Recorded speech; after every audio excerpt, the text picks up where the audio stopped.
Hi, I'm the Rick and Rick Turns. And for today's project, I'm going to be turning a rod of aluminum, not the entire thing, into this Christmas tree ornament. This little aluminum Christmas tree ornament in the shape of a teardrop is really quite a nice little item to turn. If you've never tried turning aluminum, it's not that difficult. You can do it most likely with the tools that you already have. So, let me show you how we're going to do this. What kind of material am I going to need to make this little teardrop-shaped Christmas ornament out of aluminum? Well, you probably have guessed this already. I'm going to need some aluminum. Now, I bought this. This is a 1-inch diameter. It was 12 inches long. I bought 2 pieces of this from eBay for a total of $11. It comes out to around a little under 50 cents a foot. So, an inch, 50 cents an inch. So it's not too bad. It compares fairly well, I think, with one of the exotic tropical hardwoods. The only other material I'm going to need is some of this silver-coated wire. This is 16-gauge copper wire. Obviously, it's been named zebra wire by someone with an affinity for striped animals in Africa. It's not very expensive. I bought this several years ago to use specifically for Christmas ornaments, and I made a number of ornaments with it. You can get it in various colors if you want something a little different. So that's it. I'm not going to be using this entire length of aluminum, not on one ornament anyway. What I'll do is cut about a 3-inch piece off of the end of this, and that will be my starting blank. Aluminum is a much softer metal to cut than steel. It works very easily on the lathe, and you can work it with high-speed steel tools. What I'll be using for this project, I've got a couple of carbide tools that I use. These aren't necessary. As I say, you can use high-speed steel tool, and they'll work. I had made these carbide tools some while back. As you can see, I've got a round one and I've got a sort of a curved square one. And I'll use that for a lot of the work, particularly removing the material in large quantities. For smaller areas, though, I'm going to go back to a spindle gouge. This is a high-speed steel cryogenically treated spindle gouge from Thompson Tools. And I'll also be using a parting tool, a thin parting tool. Since it doesn't cut much metal at one time, it does fairly well and fairly quickly. And this is high-speed steel. All of these I have sharpened on a number 1200 diamond stone, including the carbide tools because they sharpen very well on a diamond stone. And then, once I've done all the cutting and shaping, and before I part it off, I'll do 2 more things to it. Obviously, or maybe it's not so obvious, I'll be sanding it with a variety of grits of sandpaper, starting at 150, and then I go down to 1000. You can see the gray marks on this sanding paper from where I used it from my first one. The aluminum leaves those gray dust on it. And then finally, after I sand it, I'll be doing polishing, and I'll be using a rod of Tripoli compound. And after I polish it with that, I'll be polishing it with white diamond. Yes, this is white diamond polishing compound. Both of these are inexpensive as well. You may or may not have them.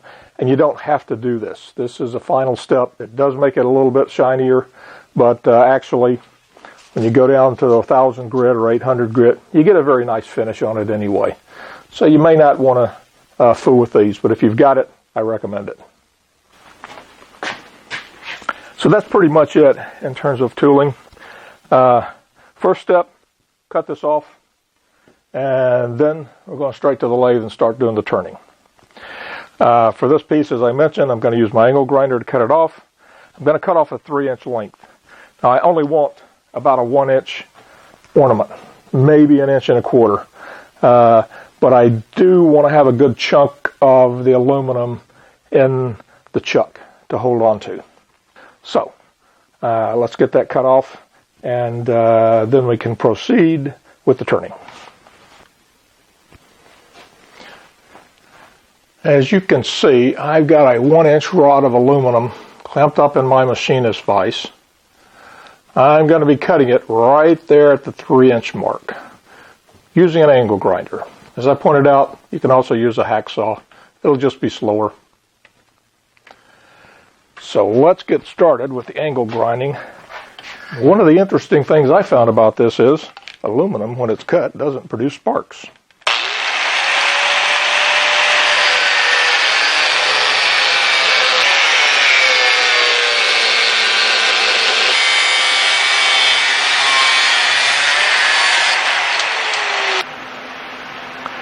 This is the cut-off piece. It's just cut off and it's still too hot to handle. So I'm going to let it cool down to the point where I can touch it without pain, and then it goes onto the lathe. Alright, I've got my 3-inch piece of aluminum clamped on the chuck to a depth of about 1 inch.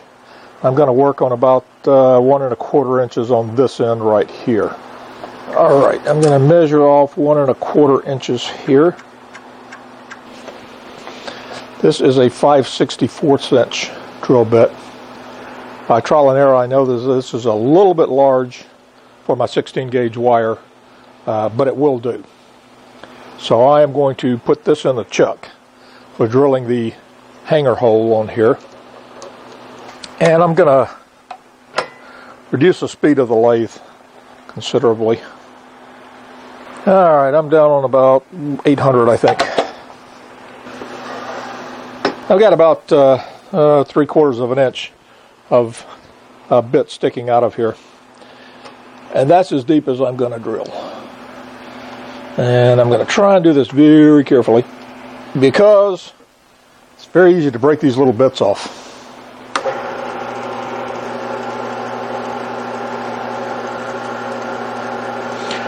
I'm cranking the hand wheel on the tailstock very slowly. I don't want to break off another bit. I've already done that twice. Once on the first ornament I made, once on this ornament already. So I've got about a 1/2 inch hole drill. That's good enough for right now. Doesn't really need a deep hole. I'm going to start cutting with a thin blade parting tool. You can see this is about a 1/16 of an inch. You can certainly use a larger parting tool. It's just going to cut slower. Thinner the blade, the less material it has to remove.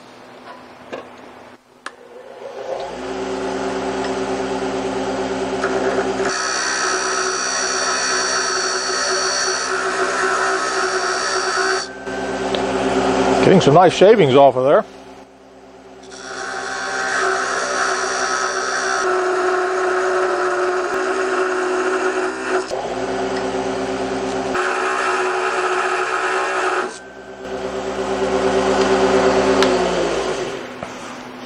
Well, that's deep enough for the moment. I marked the bottom. I got my hanging hole right in there. So I'm ready to start shaping. And I think the first thing I'm going to do, I'm going to narrow that down quite a bit. To get this teardrop shape, I want it to be quite small up here. Shape of a teardrop, like that. Now for this work, I'm going to be using a carbide tip tool. Like this, coming in just like this for a ways there, and then I'll begin to taper it back here.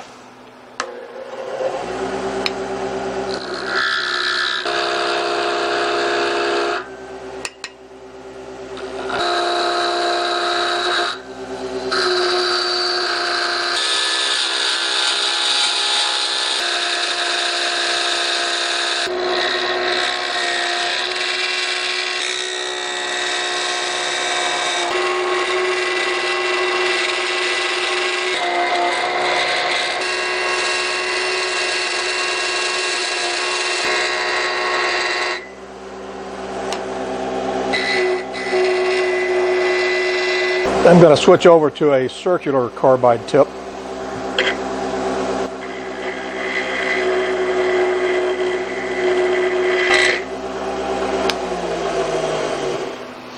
I haven't mentioned it, but I'm not actually putting a lot of pressure up against the workpiece here.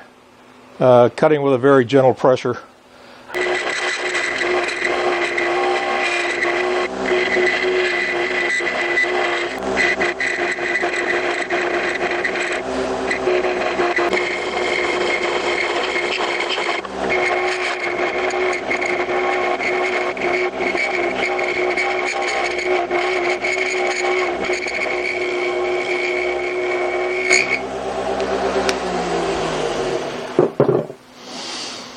Alright, now obviously this end needs some attention. And I don't have a carbide tip tool that's going to get in there. And what I'm going to do there is just use my high-speed steel spindle gouge. This is a 3/8 inch spindle gouge.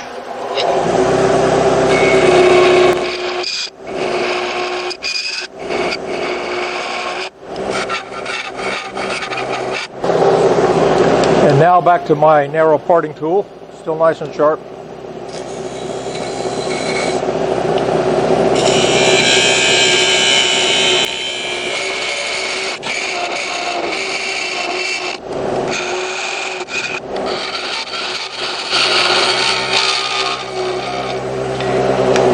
Now you can see right here I'm also using the spindle gouge in a shear scraping mode, which does very well.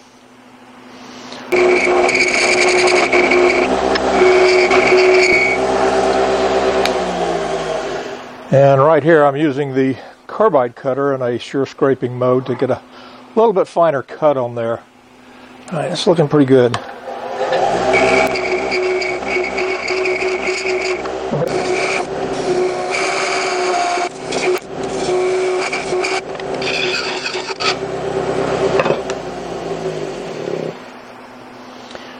Alrighty, let me see, I need to take some of this down just to give me some working room in there.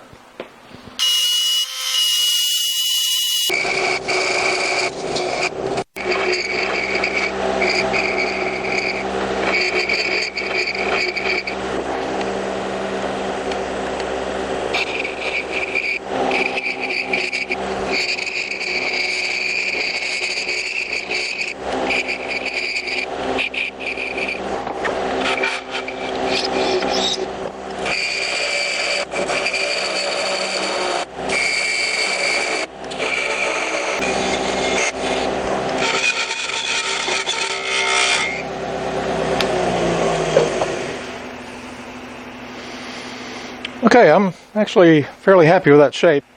The surface is shiny, of course. It may not show up in the camera, but it's a little bit bumpy.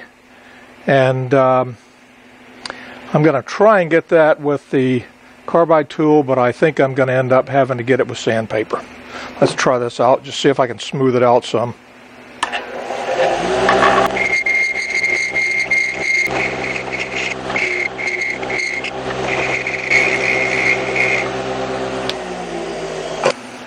Alright, it is time for sanding. Now I'm going to sand all this, as I mentioned. So I got 150, 240, 340, 400, 600, 800, and 1000. The first couple of grits I hope are going to take off that unevenness that's still there.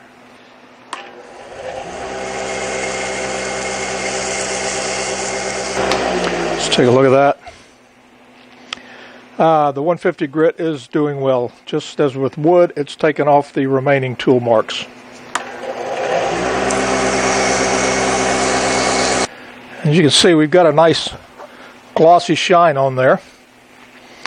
I think it probably could be better, but it looks pretty good like this. So if you don't want to fool with the polishing, you can stop right here.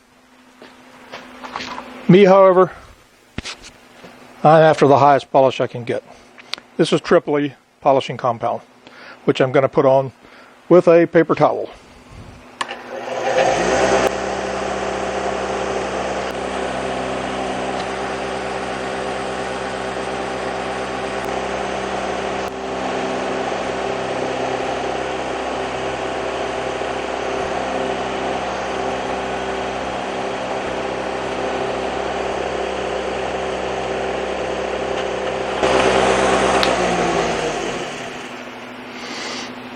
Okay, I think that is definitely shinier than when I started with the Tripoli and white diamond. So, time to part off.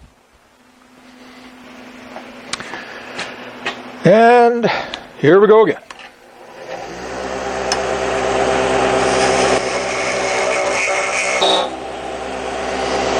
Getting close.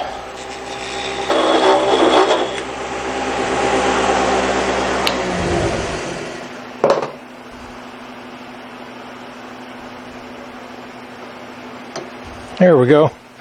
Yeah, I got a little nub right there, but that's okay. I'm putting about 5, 6, maybe 7 wraps of plain old masking tape around this because I want to clamp it back in my chuck and finish the bottom. Now it's probably not necessary. As you can see, the bottom is not really looking too bad. I could scrape that off or cut that off and sand it a little bit. I mean, you know, I'm always going to look that close at it. But why do the job halfway? All right, I clamp this down again. If I do this right, the center nub will be perfectly in the center. And that's close enough for government work. I am just outside of DC, you know. I'm going to tighten this down. I don't want to leave marks on the surface. So I'm not going to tighten it as much as I probably could. To get that little nub off,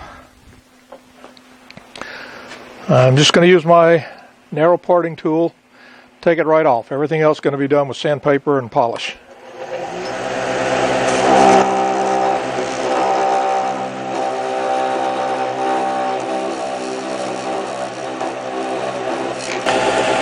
Now this sanding is a little different than the other sanding in that your fingers are a lot closer to the chuck. So watch out when you're doing this.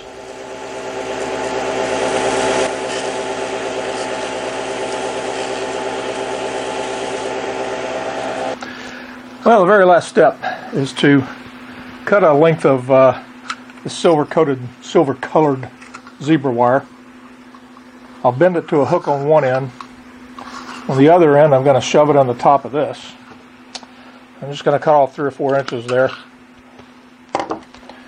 Now, as I said, when I drill the hole is a little bit too large for a 16 gauge wire. You can see it. It goes down that far, but it's very loose. So I'm going to put a little bend right here.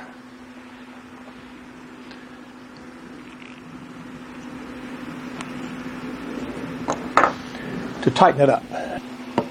Time for the glue. A little bit cyanoacrylate glue. Just 1 drop, which is too much, but how can I get less?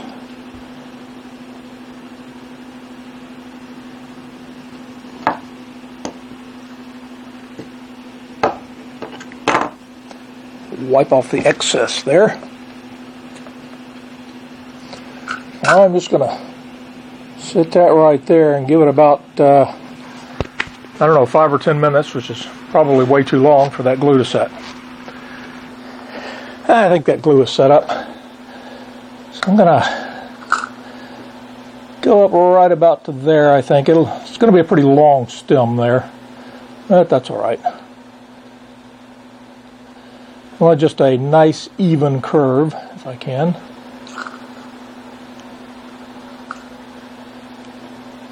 Like that. And trim off the excess like that. And try and straighten that out just a little bit. Once that wire gets a little bend in it, it's really hard to make it perfectly straight again. Okay. Alright, there we have it. Ready for the Christmas tree, or ready to give out to friends and family, whichever. You decide to try this out, good luck with it. It really is pretty easy, as I've shown you. So, see you next video.